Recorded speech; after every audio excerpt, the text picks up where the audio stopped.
সাংবাদিক বন্ধুগণ, আসসালামু আলাইকুম। আমি দীর্ঘ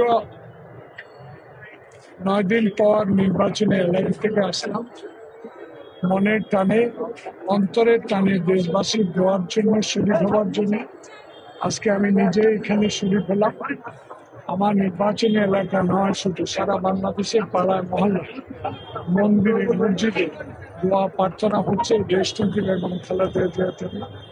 অন্তরের টানে, মনের টানে, যেহেতু দেশনেত্রী বেগম খালেদা জিয়ার নেতৃত্বে আন্দোলন সংগ্রামী ছিলাম, ওনার সাথে 91 সাল থেকেই রাজনীতি ছিলাম, তাই এলাকা ছেড়ে এখানে শুধু ওনার প্রতি সহানুভূতি এবং আল্লাহর দরবার দুই হাত থেকে দোয়া করার জন্য আসছি।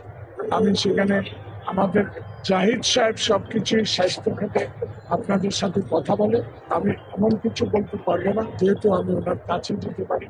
আমি দূর থেকে ওনার জন্য দোয়া করেছি এবং সেখানে জাহিদ সাহেব আপনি